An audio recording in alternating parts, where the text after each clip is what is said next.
I have, may it please the court, a few words to say.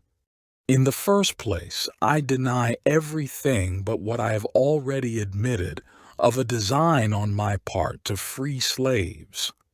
I intended certainly to have made a clean thing of that matter, as I did last winter when I went into Missouri and there took slaves, without the snapping of a gun on either side, moving them through the country, and finally leaving them in Canada. I desire to have done the same thing again on a much larger scale. That was all I intended. I never did intend murder or treason or the destruction of property, or to excite or incite slaves to rebellion, or to make insurrection. I have another objection, and that is that it is unjust that I should suffer such a penalty. Had I interfered in the manner in which I admit has been fairly proved, for I admire the truthfulness and candor of the greater portion of the witnesses who have testified in this case, had I so interfered in behalf of the rich, the powerful, the intelligent, the so-called great, or in behalf of any of their friends, either father, mother, brother, sister, wife, or children, or any of that class, and suffered and sacrificed what I have in this interference, it would have been all right. Every man in this court would have deemed it an act worthy a reward rather than a punishment. This court acknowledges, too, as I suppose, the validity of the law of God.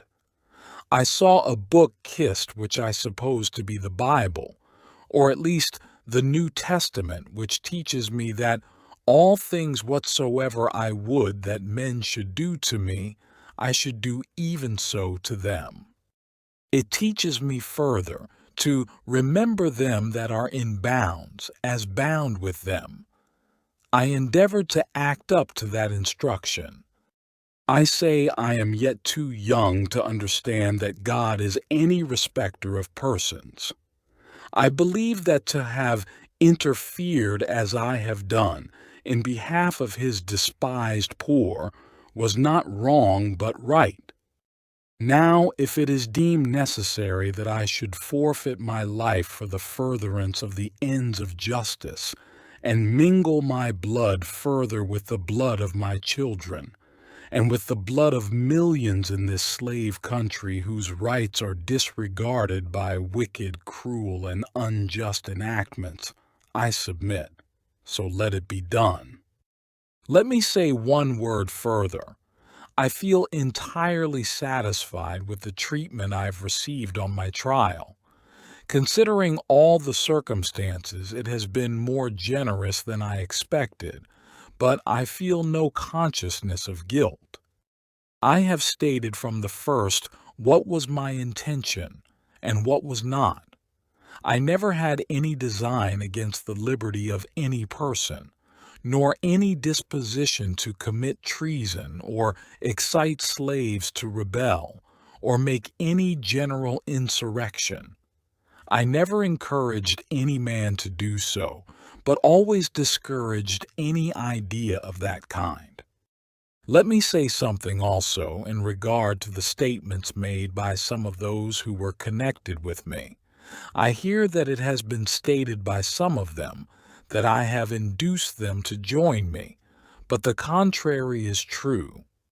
I do not say this to injure them, but as regarding their weakness. Not one but joined me of his own accord, and the greater part at their own expense. A number of them I never saw and never had a word of conversation with, till the day they came to me, and that was for the purpose I have stated. Now I have done.